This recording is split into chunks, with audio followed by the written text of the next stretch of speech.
बिस्मिल्लाहिर्रहमानिर्रहीम, अस्सलाम वालेकुम। आप देख रहे हैं sports mix cricket world cup special और मैं हूं हमजा शफीक। तो जनाब, क्रिकेट वर्ल्ड कप में आज 29वां मैच चल रहा है और इस वक्त इंडिया की बैटिंग जारी है। India versus England. इंग्लैंड ने टॉस जीतकर पहले फील्डिंग का फैसला किया और इनिशियली तो इंग्लैंड ने दबोच लिया इंडियन बैटर्स को और हमने देखा कि 40 रन पर 3 खिलाड़ी आउट हो गए। उसके बाद पार्टनरशिप बिल्ड हुई और 131 रन पर जाकर चौथे विकेट गिरी। और सरप्राइजिंग एलिमेंट आज के मैच में यह था कि विराट कोहली इस वर्ल्ड कप में पहली दफा 0 रन पर आउट हो गए और वो जनाब खाता खोले बगैर जो है पवेलियन की राह तकते चले गए। और 87 रन की रोहित शर्मा ने इनिंग्स खेली। तमाम सूरत पर पाकिस्तान ने जो लास्ट मैच खेला डू और डाई पाकिस्तान का मैच था, लेकिन अभी भी कुछ उम्मीदें बहाल हैं। इफ एंड बट्स की सिचुएशन है। इस तमाम सूरत पर फॉर्मर कैप्टन सलमान भट्ट साहब हमारे स्टूडियोज में मौजूद हैं। इसके साथ अहमद सईदा साहब ने भी ज्वाइन किया है। Welcome to both of you. जी बहुत शुक्रिया। अब साहब, आज के मैच से थोड़ी सी गुफ्तगू का आगाज करते हैं। टॉस जीतकर जी पहले फील्डिंग का फैसला किया गया इंग्लैंड की जानिब से और इस इवेंट में पहली दफा जो है इंडियन बैटिंग जो है वो पहले बैटिंग कर रही है। तो ये फैसला आप समझते हैं, स्टार्ट में तो बेहतर दिखाई दिया, लेकिन अब जो कि थोड़ा करीब आ गया मामला, थोड़ा सा मुश्किल लगती दिखाई दे रही है। देखिए, आज जो पिच है उसमें थोड़ी बहुत मूवमेंट थी और उसी चीज़ को देखते हुए ये ऑब्वियसली फैसला इंग्लैंड ने किया कि वो पहले बॉलिंग करेंगे, वरना इंग्लैंड बैटिंग हैवी साइड है और वो हमेशा कोशिश करते हैं कि प्रेशर डाला जाए रन्स का। और जो जिस तरह के वो मैचेस हारे हैं वो चेस में उन्हें प्रॉब्लम्स हुई हैं, लेकिन डेफिनेटली इस पिच में जो है वो there was enough in it for the bowlers, जिसकी वजह से उन्होंने ये फैसला किया और फिर उन्होंने इस फैसले को सही साबित किया। उनके जो मीडियम फास्ट बॉलर्स हैं, 3 विकेटें क्रिस वोक्स ने ली, 3 विकेटें डेविड विली ले चुके हैं, मार्क वुड ने भी 1 विकेट ली और आदिल रशीद भी उस पर अच्छा खासा स्पिन भी मिल रहा है। तो वहाँ पर आदिल रशीद भी अब 2 विकेटें और 35 रन सिर्फ उन्होंने दिए हैं। तो ओवरऑल देखा जाए तो बॉलिंग के लिए काफ़ी सपोर्ट है। बिल्कुल। तो अगर इंडिया 50 ओवर खेल जाता है और 230 तक 225 तक रन कर लेता है, प्रोवाइडेड साथ अच्छी बॉलिंग भी करें, तो शायद मैच इतना आसान ना हो जितना कि कह लीजिए कि अगर मुझे नहीं लगता कि पिच ज़्यादा चेंज होगी अगर ड्यू ना आ गई। लास्ट मैच के बारे में वो कल जो खबरें हैं उसके मुताबिक कल रात तो काफ़ी ड्यू पड़ी है वहाँ पे। हाँ, लेकिन आज अब देखते हैं कि वहाँ पर कितने बजे ड्यू आती है, क्योंकि ये मैच जिस तरह ये रन है ना, इसका फैसला हो सकता है ड्यू से पहले भी हो जाए। अगर इंग्लैंड ने अच्छी बैटिंग कर दी तो ये ड्यू तक मामला जाएगा नहीं। इसमें टॉस के वक्त जो उन्होंने गुफ्तगू की आज रोहित शर्मा ने, इसमें हमें एक ट्रेंड देखने को मिल रहा था कि जो भी कैप्टन आता था वो ये कह रहा था कि यार मैं भी इस पिच पे पहले बैटिंग करना चाह रहा था और आज जो है वो उसके अगेंस्ट हुआ है। रोहित शर्मा ने जब उन्होंने बॉलिंग का फैसला किया इंग्लैंड ने, तो रोहित शर्मा ने कहा कि हम खुद ये चाह रहे थे कि हम बैटिंग करें, क्योंकि हम अपनी बैटिंग स्ट्रेंथ को टेस्ट करना चाह रहे थे सेमीफाइनल और फाइनल में जाने से पहले। तो क्या ये कोई माइंडसेट अपना वो दिखा रहे हैं कि हम मुश्किल हालात में भी खेलना चाहते हैं? यस, देखिए प्रेपरेशन है ना, प्रैक्टिकल प्रेपरेशन है, मैच सिनारियो मिल रहा है, वो पहुंच गए सेमीफाइनल में। बिल्कुल 6 मैच जीत ली हैं, 12 पॉइंट है, ऑलमोस्ट इनटू इट। अगर वो अब बहुत सारी टीमें ऐसी हैं जो 6 मैच जीत ही नहीं सकती, उनके बाकी इतने मैच ही नहीं रह गए। सो डेफिनेटली वो देख रहे हैं कि क्या चीज़ जो है ना वो हमने अभी तक नहीं की और उसको टूर्नामेंट में किया जाए, और अपनी बैटिंग को उन्होंने एक मुश्किल कंडीशन में टेस्ट किया। सो ये जो बड़ी टीमें होती हैं वो अपने आप को टेस्ट करती हैं। उन्होंने पहले भी कहा था कि उनके जब चैलेंज लगता है कि सारे चैलेंज अबूर हो रहे हैं तो फिर वो अपने आप को टेस्ट करते हैं। तो आई गेस कि इंग्लैंड ने अच्छी बॉलिंग की और उन्होंने फील्डिंग भी बड़ी अच्छी की, की बात हो रही है जी। जिस तरह से इंग्लैंड मेरे ख्याल वाहिद टीम है जिसने अभी तक तमाम मैचेस में अपने 15 के 15 प्लेयर्स जो हैं वो आजमा लिए। जो स्क्वाड 15 का गया था स्क्वाड वो लेकर आया था वो आजमा लिया और कोई भी फायदा नहीं हुआ। जिस तरह से इनकी आउट ऑफ फॉर्म चल रहे थे, मेरा ख्याल इंडिया के अगेंस्ट जरा फॉर्म उनकी बहाल होती हुई दिखाई दे रही है। अभी देखना है कि सेकंड इनिंग्स में क्या बनता है। अच्छा जी, ये मैच तो चल रहा है जी। कल के मैच पे थोड़ी सी डिस्कशन करनी है। हम देखा कल ऑस्ट्रेलिया वर्सेस न्यूजीलैंड एक बहुत बड़ा मैच था। न्यूजीलैंड जो कि टेबल टॉपर थे एक टाइम पर, उसके बाद इंडिया से शिकस्त हुई और कल ऑस्ट्रेलिया ने भी न्यूजीलैंड को शिकस्त दी और काफी एक करीबी मैच था। जरा विनिंग मोमेंट देख लेते हैं ऑस्ट्रेलिया के, किस तरह से ये क्लोज मैच गया, लास्ट बॉल तक ये मैच गया, देन फिर उस पर डिस्कस करते हैं। जनाब, इतना क्लोज मैच और हमने देखा कि जिस तरह से रन आउट हुआ और उसके बाद न्यूजीलैंड के चेहरे जो हैं टीम मेट्स के वो मुरझाए हुए दिखाई दिए। बट सब ऐसे क्लोज मैचेस की तवक्को की जाती है वर्ल्ड कप में। अभी तक 1-2 मैचेस के अलावा उस तरह से सनसनीखेज जो है ना मैचेस दिखने में नहीं मिले। देखिए, ज्यादातर तो ऐसे ही मैच हुए कि वन साइडेड अफेयर्स या कह लें कि डिस्टेंस से टीमें हारी हैं, लेकिन ये वाली वो क्रिकेट है जिसको लोग देखने आते हैं। ये वो कह लीजिए कि बॉक्स ऑफिस जो है ना मैच, ये वो वाला है। और आई थिंक क्रेडिट दोनों टीम्स को जाता है जिस तरह उन्होंने बैटिंग की। देखे, चेस में 390 चेस करना कोई आसान चीज़ नहीं होती और न्यूजीलैंड कि 7-8 खिलाड़ी आउट थे जब उन्होंने आखिरी 70-80 रन किए, और वो भी बैड लक रही कि फुल टॉस था जो जिमी नेशम उसे कनेक्ट नहीं कर सके, वरना उसी बॉल पे छक्का लगना चाहिए और था। मैच का रिजल्ट ही कुछ फुल और टॉस था। पे फिर वो गई भी। फील्डिंग ऑस्ट्रेलिया ने, देखे क्रेडिट ऑस्ट्रेलिया को भी है कि आखिरी 3-4 चौके थे, जो कोई और टीम होती तो वो चौके नहीं रुकने, तो न्यूजीलैंड ने पहले स्कोर कर ले। हर दफा वो चौका रुका और वो 2 रन हुए, हर दफा कुछ 4 चौके ऐसे रुके हैं। तो मैच आप 6 रन से आ रहे हैं, वो 4 चौके अगर हो जाए तो वो रन पहले हो जाते हैं। इसके बॉलर जो है मुस्तकिल रन कंसीड कर रहे हैं, तो उसका कोई प्रेशर नहीं लिया। लास्ट ओवर में भी जो मिचेल स्टार्क है उन्होंने एक वाइड करा दी, जो 4 रन भी हो गए, तो 5 रन उस पे मिल गए। तो बड़ा एक कह लें कि सी-सॉ की तरह मैच चला। ऑस्ट्रेलिया के पहले 15 ओवर्स में 160 रन थे। ट्रेविस हेड पहला मैच खेले वर्ल्ड कप का, उन्होंने 60 गेंदों में सेंचुरी कर, बिल्कुल इसी तरह। ठीक है तो नहीं जी, कल की परफॉर्मेंसेस देखिए। एक शॉर्ट ब्रेक करने, अजान की ब्रेक है, डिस्कशन हमारी जारी है। स्टे विद अस।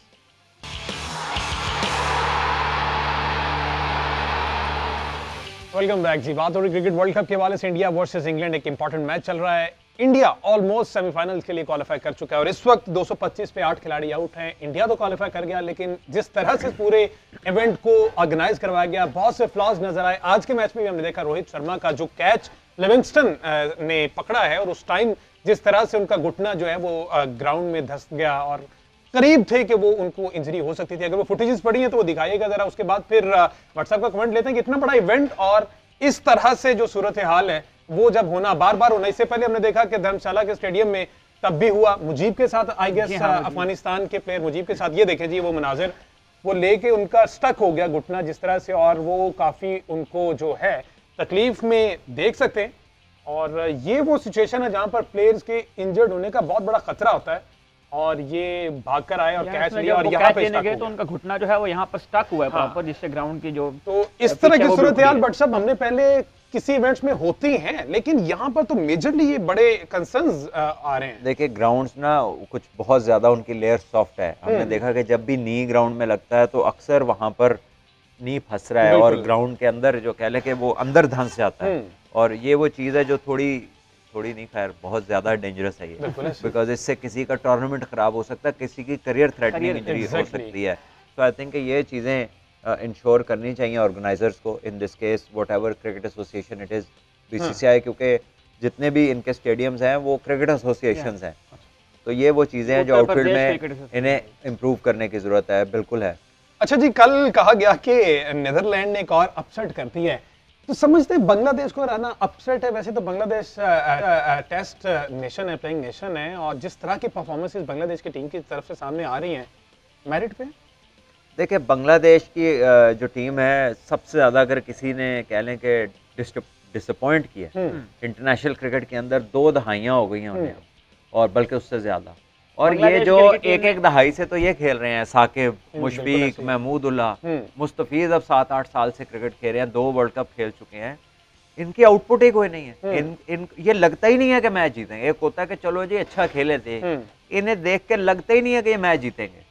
और वो साकिब हैं, वो टीम छोड़ के चले गए, वो अपने मेंटोर के पास गए, आए तो 70 पे 8 हो गए। तो पता नहीं की करके आए ना।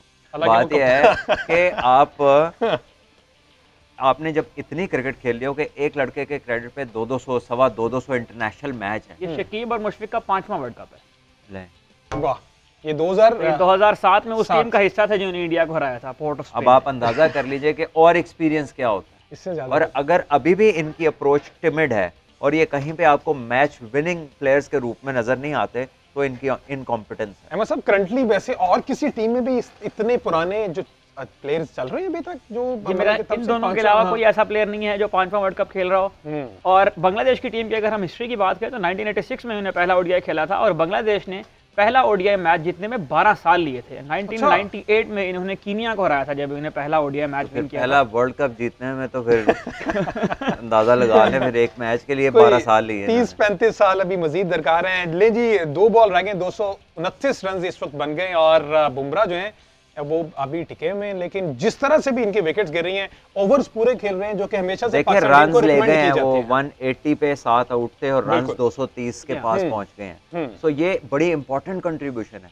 अगर इंडिया आके और इस अच्छी बॉलिंग पिच के ऊपर अगर अच्छी बॉलिंग करते हैं, जो कि उनकी बॉलिंग अच्छी है, तो वो ये मैच में फंसाएंगे इंग्लैंड को, इतने इजी वो गुड रूट नहीं थिंग मिलेगा। इज वो किसी एक पे रिलाई नहीं कर रहे। आज विराट कोहली जो है वो मेरे ख्याल 0 पे आउट हुए और ये तकरीबन 16 विराट कोहली का ये ओडीआई कैरियर का 16th ओडीआई डक था और विराट कोहली का सबसे ज्यादा डक जो है वो इंग्लैंड के अगेंस्ट है। इसमें एक बात और भी मैं ऐड करता चलूं कि इंग्लैंड जो है वो वाहिद टीम है जिनके अगेंस्ट विराट कोहली की इंडिविजुअल एवरेज 50 से कम है।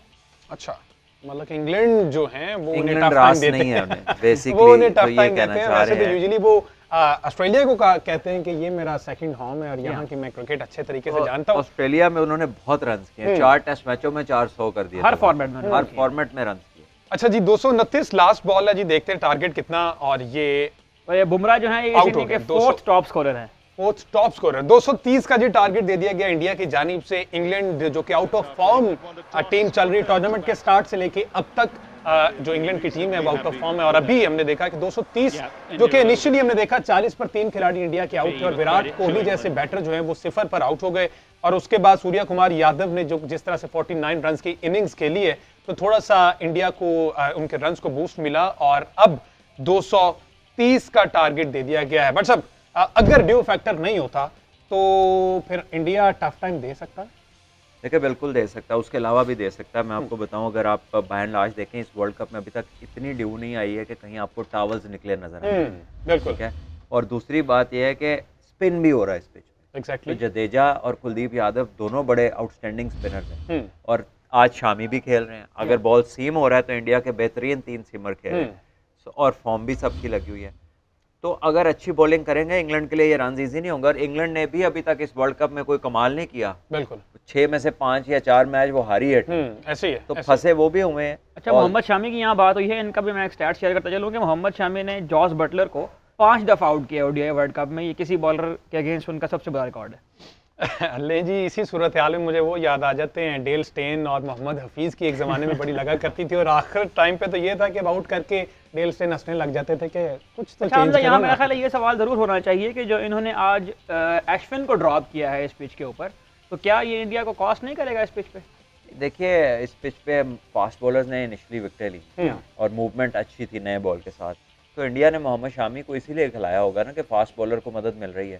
तो स्पिन ऑलरेडी 2 स्पिनर्स तो खेल रहे हैं, बिल्कुल, तो और वो अच्छी बॉलिंग भी कर रहे हैं, विकेट्स भी ले रहे हैं, तो शायद ठीक है जी। वो तो पिछला मैच भी नहीं खेले एक्चुअली, तो ड्रॉप कैसे होगा? लेकिन ये इस विकेट के रिलेटेड अगर चलें जी, इस पर तो बात शायद होती रहेगी। यहाँ पे खिलाया सेकंड जाना इनिंग्स में बनता देखते हैं क्या सूरत हाल बनती है। अब थोड़ी सी पाकिस्तान क्रिकेट पर बात कर ली जाए। मामलात जो हैं अब वो पीसीबी के कुछ तब्दील होते दिखाई दे रहे हैं। बहुत से अंदरूनी बैरूनी प्रेशर है पाकिस्तान क्रिकेट टीम पर जो कि इस टाइम इंडिया में मौजूद है और इंडिया में मौजूद क्रिकेट टीम को सेंट्रल कॉन्ट्रैक्ट्स अपडेट करके वहां तक कलकत्ता में पहुंचा दिए गए हैं। इस पर बात करनी है। और उसके अलावा जी हर्षा भोगले ने एक स्टेटमेंट दिया पाकिस्तान टीम के हवाले से, पाकिस्तान मैनेजमेंट के हवाले से, पीसीबी में जो तब्दीलियां होती हैं उस पर उन्होंने क्या कहा जी, जरा सुन लेते हैं। तो जनाब सूरत हाल ये है कि हर्षा भोगले बाहर बैठकर एक मीटिंग है और ये जो भी एक शो चल रहा है उसमें पाकिस्तान के हवाले से, मैनेजमेंट के हवाले से और जो बातें उन्होंने व्हाट्सएप कही हैं कि मंडे ट्यूसडे वेंसडे हम देखते हैं कि पीसीबी को नजम सेठी चला रहे हैं, उससे बाद जो 2-3 दिन बचते हैं उसमें हम देखते हैं कि ज़का अशरफ और इतवार को इस पर बहस होती है कि आइंदा हफ्ते में क्या होना है। तो ये तो एक बहुत बड़ा हर आने वाला जो है वो नए हाँ। ने जो चीज़ की है उसको बदलने की कोशिश कर रहा था। देखिए बेसिकली जो कंट्री के हालात होते हैं वो ही रिफ्लेक्ट करते हैं आपकी हर चीज़ के अंदर। और पाकिस्तान में पिछले कुछ सालों में बहुत ज़्यादा फ्रीक्वेंट चेंजेस हुए हैं टॉप के ऊपर। तो जब टॉप के ऊपर ड्रास्टिक चेंजेस होते हैं, फिर इंटरिम कमेटीज दो आई, पिछली भी इंटरिम कमेटी थी और अभी जो चल रही है ये भी इंटरिम कमेटी, और इलेक्शंस का वेट हो रहा है। ऐसी सूरत हाल बाकी बोर्ड्स के लिए यूज टू नहीं है। वो इस तरह की सिचुएशंस बाकी मुल्कों में नहीं होती। एक टेन्योर होता है, वो टेन्योर पूरा किया जाता है, एक प्रोसेस को फॉलो किया जाता है। तो यहाँ पर तो किसी चीज़ का प्रोसेस छोड़ते ही नहीं है। वो जो है पिछले जब पीटीआई की गवर्नमेंट आई उन्होंने पूरा आपका सिस्टम उठा के बदल दिया। उन्होंने आपकी 70 साल तारीख की जो डिपार्टमेंटल क्रिकेट थी वो बंद कर दी, लोग बेरोजगार कर दिए। उनसे अगले आए, उन्होंने आके बच्चों की पीजेएल शुरू करा दी। उन्होंने कहा मैं अपनी नई तख्ती लगवाऊं कि जो दुनिया में किसी ने ना देखी हो। वो आइडिया फ्लॉप हुआ। 1.25 अरब रुपया उन्होंने 15 दिन में कदाफी स्टेडियम में उसको समझ लें कि आग लगाई है उस पैसे को। उसके उन्हें किसी ने कुछ नहीं पूछा। उसके बाद उन्होंने कहा जी इंडिया से जीतेंगे, ब्लैंक चेक मिलेगा ना। वो ब्लैंक चेक नजर आया, टीम 10 विकेटों से जीत गई। वो भी अपने कहे से बरियो जिम्मा हो गए। फिर ड्रॉप इन की बातें की, फिर उससे निकल गए। वो गए, अगले आए, वो लेकर आए साथ मिकी आर्थर को। मिकी आर्थर साथ एक पूरी बारात लेकर आए, ब्रैडबर्न की, प्यूटिक की, दूसरे लोगों की, असिस्टेंट कोच की, ऊपर वाला कोच, नीचे वाला कोच, दाएं वाला कोच, बाएं वाला कोच, हर बंदा मिकी आर्थर ने लगाना शुरू कर दिया। मिकी आर्थर की मर्जी चलती रही। और अब जो है जाहिर है एक इंटरिम कमेटी है, वो आई है वर्ल्ड कप से बिल्कुल पहले सर पे। उन्होंने कुछ चीज़ें की और उन्होंने कहा बाकी चीज़ों का भी हम हाथ नहीं लगा सकते, क्योंकि ये कमिटमेंट्स पाकिस्तान क्रिकेट बोर्ड के लेटर हेड पे हुई हुई हैं, तो हम नहीं चाहते कि हम उसको हिलाएं। और जाहिर है इतने बड़े इवेंट से पहले कौन रिस्क लेता है कि वो सारी चीज़ों में ड्रास्टिक चेंजेस कर दे। तो वो अनसर्टेनिटीज़ को देख के सार्कास्टिक कह लें कि ये जो आपको स्टेटमेंट सुनाई दे रही है आज हर्षा भोगले की, तमाम मुल्कों में ऐसा ही ख्याल है। देखिए बहस इंग्लैंड में भी हो रही है और शदीद बहस हो रही है कि सारी टीम, 2 वर्ल्ड कप जीती हुई टीम, वही लड़के और यंग और फिट लड़के इतने ही आउट ऑफ फॉर्म हो गए कि कोई मैच जीतने से वो उनकी टीम हारी। यहाँ तक कि चैंपियंस ट्रॉफी में क्वालीफाई करना तो वहां पर जो उनके 3 कप्तान हैं उन्होंने बैठ के इस पे बहस की और उनका जो पॉइंट ऑफ व्यू था, मैंने मिड तक उन्हें सुना है। तो वो इस पॉइंट पे पहुंचे कि एक दफा 1999 में during the world cup central contract announce हुआ था, तो पूरी टीम उसके ऊपर डिवाइडेड थी। किसने कहा तुम्हें क्या मिल रहा है, उसने कहा तुझे क्या मिल रहा है, उसने कहा मेरे साथ ज्यादती होगी, अच्छा मैं ऐसा करूंगा। उन्होंने कहा कि अब भी कोई ऐसे मामलात हैं इंग्लिश क्रिकेट बोर्ड के अंदर जिसकी वजह से ये प्लेयर्स का जो फोकस है, ये क्रिकेट का इनकी कोई खराबी नहीं है, बट ये इनकी अटेंशन जो है कहीं और डाइवर्ट हुई हुई है। सो वर्ल्ड कप विनिंग टीमों को इस तरह की चीजें हिला देती हैं। तो हमारे इधर तो ये छोटी सी बात है सेंट्रल कॉन्ट्रैक्ट, हमारे तो पूरी हायरार्की के चेंजेस हैं। अच्छा, सीजनल चेंजेस हैं। इस बात से बट सब एग्री करते हैं जिस तरह से आशा भोगले ने कहा कि हर आने वाला चेयरमैन जो है वो पिछले वाले की तमाम चीजें खत्म करना चाहता है और अपना कुछ इंप्लीमेंट करना चाहता है, चाहे वो पिछले सही काम भी करके गया हो, लेकिन फिर भी अपनी तख्ती वाली बात। ये तख्तियां जो लगाई गई है ना, ये पीटीआई की गवर्नमेंट में लगी थी, ठीक है, क्योंकि इससे पहले पाकिस्तान की पूरी तारीख में आपका जो सिस्टम था वो रीजनल क्रिकेट थी, सिटीज की, और साथ उसके डिपार्टमेंटल क्रिकेट थी। डिपार्टमेंटल क्यों फजल महमूद साहब लेकर आए थे डिपार्टमेंटल क्रिकेट को, या करदार साहब के जमाने से, वो भी ऑक्सफोर्ड से पढ़े हुए थे, पाकिस्तान के पहले कप्तान थे। पाकिस्तान कभी भी वेलफेयर स्टेट नहीं हुई, हम लोग हमेशा से एक कह ले कि ग्रोइंग इकोनॉमी या वो उसमें है जहां पर अभी हम पूरे स्टेबलाइज नहीं हुए, डेवलपिंग कंट्री के फेज में। तो वहां पर आपको इदारा जाती क्रिकेट की जरूरत थी, जो कि सेंट्रल कॉन्ट्रैक्ट्स नहीं मिल सकते थे, तो वो कंपनीज प्लेयर्स को जॉब्स देती थी। और आपकी सारी खेलें जब दुनिया में उन्होंने अपना नाम किया, हॉकी में इधर उधर, तो तमाम लोगों को गवर्नमेंट की मुलाजमत मिलती थी। आज तक जो हॉकी के ग्रेट ओलंपियंस हैं, कोई कस्टम में हेड है, कोई पीआईए में हेड है, कोई कहीं पर है, बिल्कुल उन्होंने आके नया शोशा छेड़ा के जी ये जॉब्स खत्म करें क्रिकेट में, ये तो परफॉर्मेंस की स्पोर्ट है। तो जरा ये बता देना कि कैरी पैकर में क्या लेने गए थे पाकिस्तान के मैच छोड़ के। वो सारे लोग जो हर बंदे ने, उन्हें जावेद मियाँदाद साहब ने मना किया, उन्हें अब्दुल कादिर साहब ने मना किया, उन्हें इकबाल कासिम साहब ने मना किया, उन्हें ज़हीर अब्बास ने मना किया, उन्हें जानशेर और जहांगीर खान ने मना किया। हाँ, ऐसी आपको नॉलेज थी जो ये दुनिया के जो टॉप प्लेयर्स हैं उनको नहीं थी और सिर्फ आपको पता थी, और आप वो बताना भी नहीं चाहते थे। आप ये कहते थे कि जो मुझे पता है ना वो आपको नहीं पता। तो जो आपको पता था ना उसका नतीजा ये हुआ है कि एक नसीम शाह बाहर हुआ है, बिल्कुल, और आपको पीछे खाली जगह नजर आ रही है कि कुछ नजर नहीं आ रहा। तो जब आपने 6 टीमें बनाई तो लोगों ने क्रिकेट छोड़ी, लोगों ने रेडियां लगाई, किसी ने फ्रूट बेचा, किसी ने उबर चलाई, किसी ने लोडर चलाए। तो ये तो आम लोगों को तो नहीं पता, ये तो हमें इसलिए पता है कि हम खेलते रहे क्रिकेट, हमें पता है कौन सा लड़का क्या कर रहा है। तो ये जो बेड़ा गर्क किया है ना, बिल्कुल जी, और बाहर से और उसके साथ वो लोग जिन्होंने साथ मिलके हाँ में हाँ मिलाई, उनकी मजबूरी होगी। पता क्या मजबूरी जी, अल्लाह के आगे पेश नहीं होना, सिर्फ यही पेशी थी जो खत्म हो चुकी। चले जी, ये तो अब माजी का हिस्सा बन चुकी है। आकिब कुरैशी ने भी ज्वाइन किया, उनसे जरा अपडेट ले लेते हैं। ये जो central contract, revised central contract Kolkata में प्लेयर्स को मौसूल हो गए, इसमें क्या मजीद चेंजेस की गई हैं? आकिब, इतनी क्या अशद जरूरत पड़ गई कि कोलकाता में भेजने पड़ गए और ड्यूरिंग इवेंट ही सेंट्रल कॉन्ट्रैक्ट रिवाइज भेजने पड़ गए? जी बिल्कुल हमजा, देखें पहले भी हम इसी प्लेटफॉर्म से कह चुका हूं कि इस वक्त जो चेयरमैन पीसीबी मैनेजमेंट कमेटी हैं वो एक, मैं समझता हूँ, हिस्ट्री के पावरलेस जो है चेयरमैन है। उनको कुछ नहीं पता कि क्या होना है, क्या करना है, क्या नहीं करना। सेंट्रल कॉन्ट्रैक्ट जो है वो इंडिया पहुंच गए हैं, लड़कों ने साइन करना शुरू कर दिए हैं, बातें शुरू हो गई जी सेंट्रल कॉन्ट्रैक्ट में ऐसे नाटम का। इन्होंने पहले सेंट्रल कॉन्ट्रैक्ट का सारा सिलसिला किया, लड़कों को दिए पैसे, सारी कैटेगरी दी, साबिक क्रिकेटर से मुलाकात की, उन्होंने कहा जी सरफराज अहमद को इन करें, कुछ लोगों को इन करें, कुछ लोगों को डीप्रमोट करें, वो चेयरमैन ने लगा दिया। अब जो है सिचुएशन ये आ गई कि जी जब आप भेजें, आपको मैं यहाँ पे थोड़ा सा रिमाइंडर देना चाहता हूँ लाजमी, पाकिस्तान की टीम हैदराबाद में जब थी तो ज़का अशरफ ने एलसीसी ग्राउंड में प्रेस कॉन्फ्रेंस की और उन्होंने वहां पे एक लफ्ज कहा कि पाकिस्तानी टीम दुश्मन मुल्क गई हुई है, और उसी सिचुएशन में उन्होंने सेंटर कॉन्ट्रैक्ट का भी बता दिया।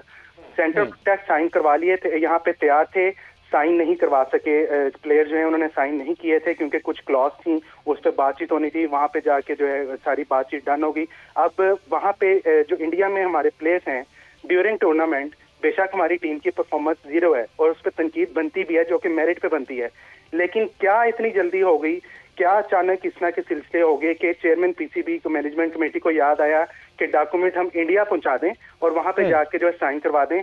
अगर आप 11 नवंबर को हमारा आखिरी मैच है, सब पाकिस्तान के सेमीफाइनल में पहुंचने के चांस ऑलमोस्ट नल है, तो 11 नवंबर को खेलेंगे, मैक्सिमम 15 नवंबर को वापस आ जाएंगे, यहाँ पे आके साइन कर देंगे। लेकिन इन्होंने कुछ जल्दी की, कुछ साबिक क्रिकेटर से जो मुलाकात हुई मेरे राय के मुताबिक उनके मशवरे से जो है डॉक्यूमेंट्स को इंडिया भेजा गया है। ये जो मेजरली अब ये साथ ऐड किया गया कि फिटनेस से मशरूत कर दिया गया, और वो भी जब इधर उधर से बहुत सी बातें की गई प्लेयर्स के फिटनेस के हवाले से, तो फिर अब बामरे मजबूरी साथ ही ऐड कर दिया गया कि हल्की फुल्की कोई फेस सेविंग दी जा सके। हमजा फिटनेस की अभी फिटनेस का इशू अभी तो नहीं हुआ। देखिए मैं फील्ड कवर करता हूँ, मैंने पिछले 2 साल में अभी तक पाकिस्तान टीम का कोई फिटनेस टेस्ट कवर नहीं किया।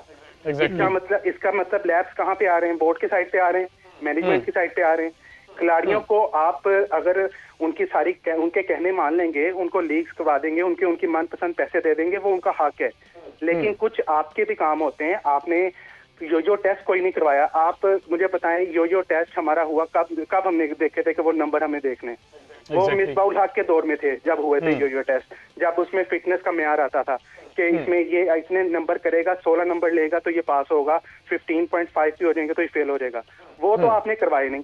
अब पाकिस्तान टीम हार रही है तो सारा आपने मलबा जो है उनके ऊपर गिरा दिया, खिलाड़ियों के ऊपर, कि आपने सारा करना है। तो फिट अभी तो देखें, मैं आपको भी बता दूं कि अभी 1-2 दिन तक जो है सेंटर कॉन्ट्रैक्ट की 1-2 शिकों में मजीद चेंजेस आ जाएंगी। जब टीम बुरा परफॉर्म करती है तो सारों के पास मौका होता है बोलने का, और हमारे चेयरमैन साहब जो क्रिकेट बोर्ड है वो इस वक्त भरपूर फायदा उठा रहा है पाकिस्तान टीम की नाकिस परफॉर्मेंस का, जो कि मैं समझता हूँ बिल्कुल गलत है। ऐसा नहीं होना चाहिए, आपको बकअप करना चाहिए। उन्होंने वहीं इंडिया नहीं रहना, उन्होंने 11 नवंबर के बाद पाकिस्तान आ जाना है। आप यहाँ पे आके जो भी अपने डिस्कशन है वो कर लें।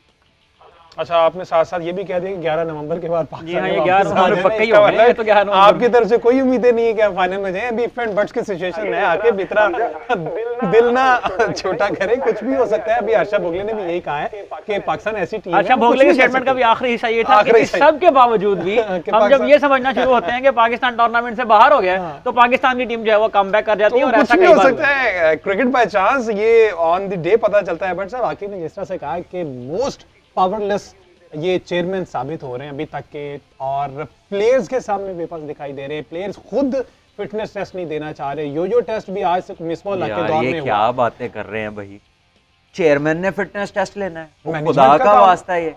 ये चेयरमैन कब से फिटनेस टेस्ट लेना शुरू हो गया, और ये किस किस्म की ये बात की है? ओ भाई, चेयरमैन ने नहीं लेना फिटनेस टेस्ट, आपके कोच ने लेना है, ऑनलाइन डायरेक्टर ने लेना है। जो उमर अकमल को चैंपियंस ट्रॉफी से इसी ऑनलाइन डायरेक्टर ने वापस भेजा था ना कि यो टेस्ट क्लियर नहीं है। बिल्कुल, ये यो टेस्ट का जो सारा शोशा छेड़ा था वो यही आदमी था।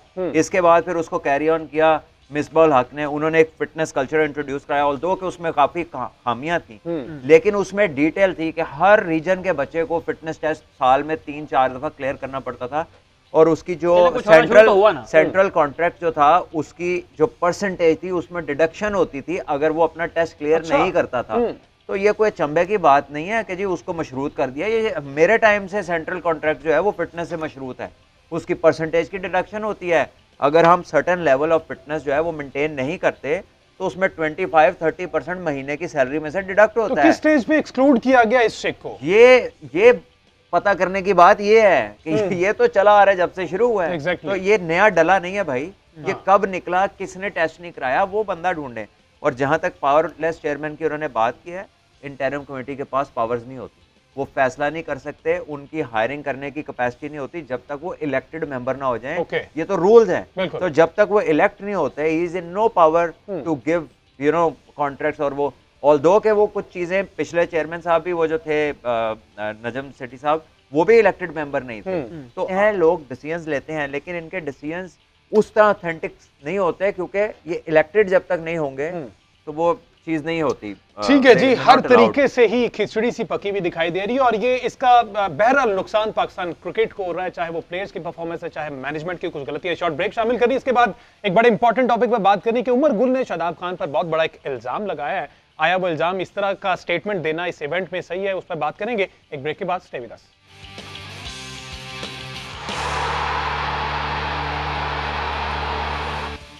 वेलकम बैक जी। बात हो रही क्रिकेट वर्ल्ड कप के हवाले से और डिस्कशन हमारी जारी थी पीसीबी में जो कुछ तब्दीलियां और कुछ मिस मैनेजमेंट और इस तरह की सूरत हाल आकिब कुरैशी भी बता रहे थे। अरशद बुगले ने जो स्टेटमेंट दिया उस पर हमने डिस्कशन की और जो स्टेटमेंट का एंड था उन्होंने वो जरा एक पॉजिटिव है और वो पाकिस्तान क्रिकेट टीम के लिए अच्छा है कि पूरी दुनिया ये मानती है कि पाकिस्तान टीम अनप्रिडिक्टेबल है, कुछ भी किसी भी वक्त हो सकता है। क्रिकेट वैसे भी बाय चांस है, कुछ भी हो सकता है। तो उन्होंने कहा कि अचानक जो है वो पाकिस्तान टीम बाउंस बैक भी कर जाती है। हमने बहुत से इवेंट्स में देखा, इफ एंड बट्स की सिचुएशन में देखा कि जिस तरह से पाकिस्तान टीम कर सकती है। अब मार्जिन तो है, ऑल दो मार्जिन तो है, लेकिन इस तरह के स्टेटमेंट्स आना लाइक दूसरे मुल्कों के जो प्रेजेंटर्स हैं वो उनको डील कर रहे हैं, तो ये एक अच्छी चीज है। बट साहब बाकी लोगों को तो कॉन्फिडेंस है पाकिस्तान क्रिकेट टीम पर, ये कभी भी कुछ भी कर सकती है, बाउंस बैक कर सकती है। हम ही शायद दिल जरा छोटा कर गए, दिल का हार गए हैं शायद। हाँ देखिए, जो सारी वो पोस्ट है ना, वो उम्मीद नहीं, वो बड़ी सार्कास्टिक पोस्ट है। वो उन्होंने तकरीबन कह लीजिए कि क्या उसका शुरुआत क्या है, दिलचस्प ये है कि इस वक्त दुनिया क्रिकेट की सबसे ज्यादा मज़ाहिया कॉमिकल जो चीज़ है वो पाकिस्तान क्रिकेट है। तो मुझे तो ये इंट्रोडक्शन अच्छा नहीं लगेगा बीइंग अ पाकिस्तानी। और अनफॉर्चुनेटली ऐसे खेल के ऊपर आने का मज़ा भी क्या है कि यार हॉलैंड उसको हरा दे, फलाने के मैच पे बारिश हो जाए, वो वाली टीम जो है वो हार जाए और हम किसी तरह पहुंच जाए। ये कौन सा काम पकड़ा हुआ? शुरू से ऐसे ही चलता आ रहा है, मैंने तो देखा है। तो ऐसे तो है, लेकिन दिस इज नॉट प्रोफेशनल। बिल्कुल, दिस इज नॉट जहाँ पे आप वर्दी वर्ल्ड चैंपियन Exactly. आप हाथ साथी चैंपियन की बात करें। आप अगर चैंपियंस ट्रॉफी देखें तो आप कन्विंसिंगली जीते, ठीक है। आप 2009 का वर्ल्ड कप देखें, आप कन्विंसिंगली जीते T20। लेकिन ये जिस तरह हम पिछले T20 वर्ल्ड कप के फाइनल में पहुंचे कि साउथ अफ्रीका एक स्कोर उन्हें जीतने के लिए चाहिए, 14 ओवर पड़े, बारिश हो गई, वो एक स्कोर से उन्हें 1 पॉइंट मिला और वो 1 पॉइंट उन बेचारों को ले डूबा। फिर वो हॉलैंड से मैच जो हारे तो उसकी, और फिर हॉलैंड ने कहा कि हमने अपना काम कर दिया, पाकिस्तान जो है वो करे। तो आई थिंक पाकिस्तान क्रिकेट जो है उसमें बहुत बात होती है कि इतने पैसे दे दें, लीगों की इजाज़त दे दें, ये हो गया, वो हो गया, एड्स बन रहे हैं, ये हो रहा है। But where is the professionalism, where is the consistency? That is what player से डिमांड करता है क्रिकेट बोर्ड। क्रिकेट बोर्ड जब आपको हर चीज़ दे रहा है तो फिर आपको ग्राउंड में जाके परफॉर्मेंस देनी।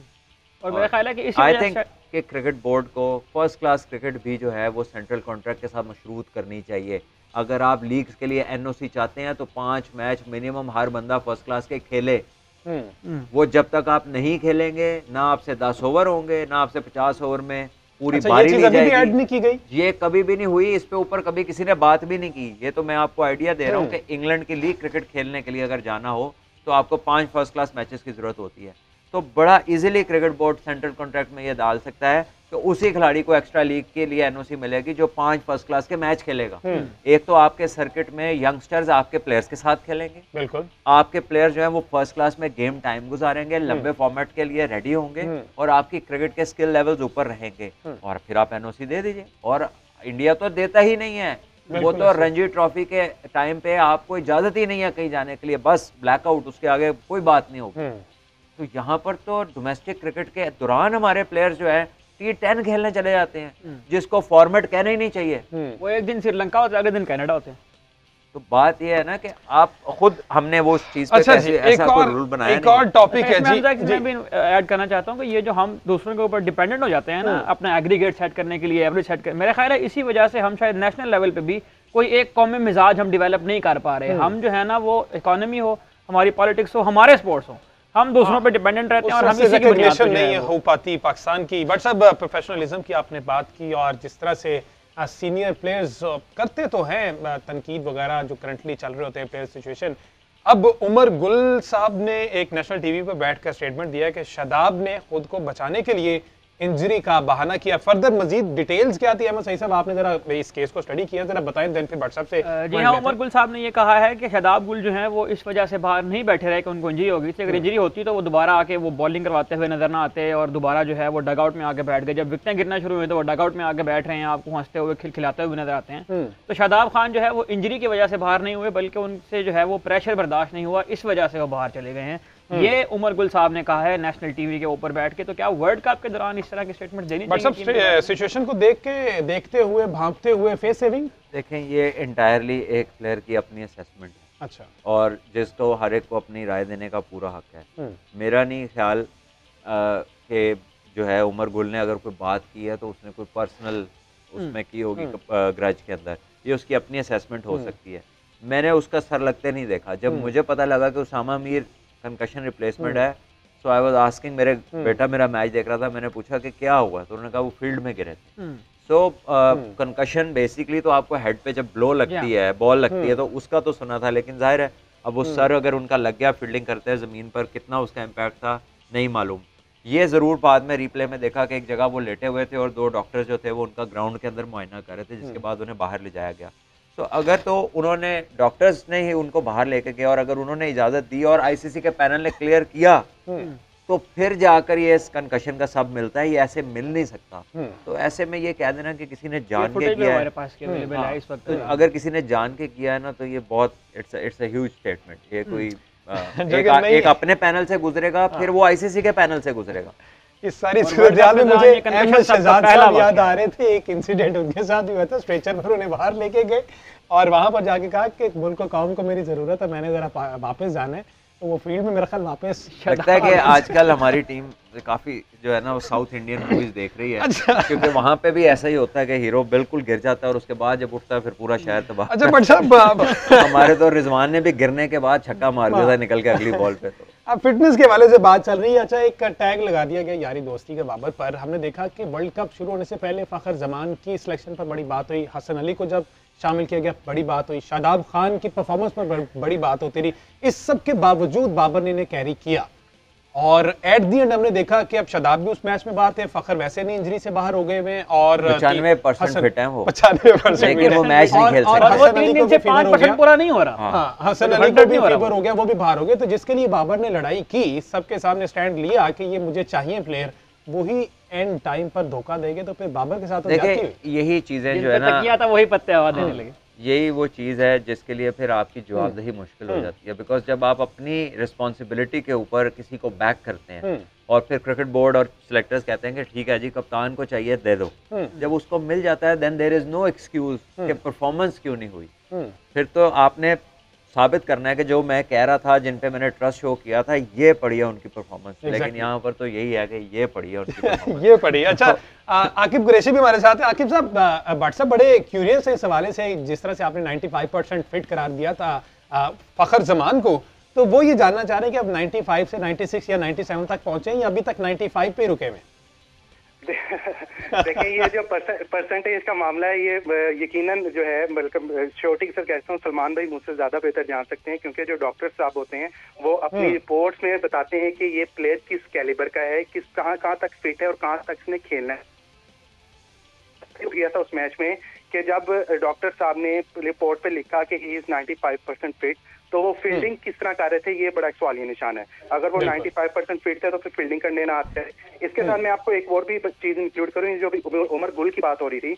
एक हमारे साबिक क्रिकेटर हैं, उन्होंने भी नेशनल टीवी पे एक बात की है कि बाबर आजम जो है वो ज़कात साहब को मैसेज कर रहे हैं और ज़कात साहब उसको रिप्लाई नहीं कर रहे। जब ये मैं सारा सुना और उसके बाद जो है मैंने इसको थोड़ा सा तहकीक करने की कोशिश की, अपने सोर्सेज से बात की, तो ऐसा कुछ नहीं है। बाबर आजम ने ज़कात साहब को कोई मैसेज नहीं किया, कोई फोन नहीं किया।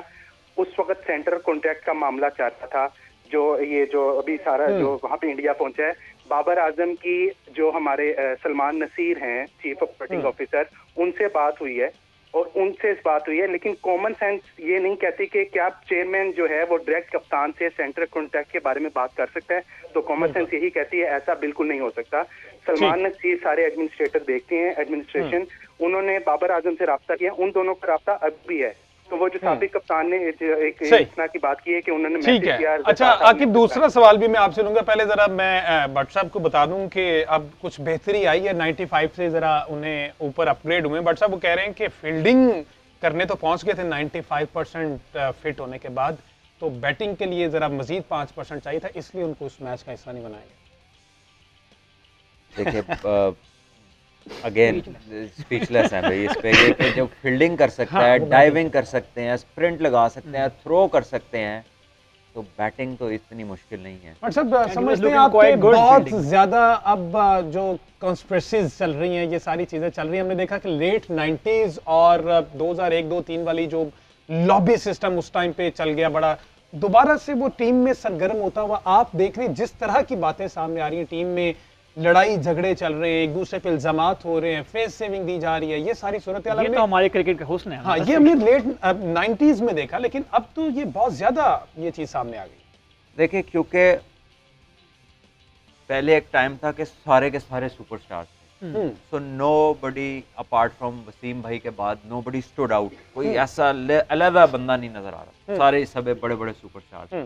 तो एक चीज रहती थी कि शायद उनको फील होता था कि मेरे से ज्यादा कोई नहीं है, वो कहता मेरे से ज्यादा कोई नहीं है, तो उस तरह से हार्मनी पैदा नहीं होती। ये अभी भी टीम के वही हालात हैं कि 6-7 लोग हैं जो समझते हैं कि मैं भी तैयार हूँ, वो समझता है मैं भी तैयार हूँ। I don't know, may be that's the case, लेकिन जहाँ पर हमने देखा कि एक पावरफुल फिगर होता है, जो प्लेयर भी होता है, अच्छा लीडर भी होता है, और उसकी पावरफुल वॉइस होती है, तो बाकी लोग उसको फॉलो करने लगते हैं, वो उसको फॉलो करते हैं। जैसे अगर आप लेट्स से एग्जांपल लें न्यूजीलैंड की, तो केन विलियमसन एक ऐसे फिगर हैं कि is the best decision maker, हालांकि लेथम भी अच्छे कप्तान है, लेकिन उनकी एक फॉलोइंग है। इसी तरह अगर आप महेंद्र सिंह धोनी का टेन्योर देखते हैं, तो उसके जैसा टैक्टिशियन कोई नहीं था, तो उनकी एक फॉलोइंग थी। हमारे यहाँ अभी तक यही नहीं डिसाइड हो रहा, को जो 6-7 लोग कर गए हैं कप्तानी, को वाइस कप्तान, को कुछ आगे कर गया, को पीछे कर गया। इतनी नॉइज है मीडिया के अंदर, कोई कह रहा है इसको बना दें, कोई कह रहा है इसको बना दें, ना कोई देख रहा है वर्ल्ड कप चल रहा है, वैकेंसी तो नहीं है जितने बंदे हैं। ठीक है जी, वैकेंसी तो एक ही है। टाइम खत्म हो गया जी शो का, ये एक लंबी डिबेट है, इस पर डिस्कशन हम कल के प्रोग्राम में भी जारी रखेंगे। अल्लाह हाफिज़।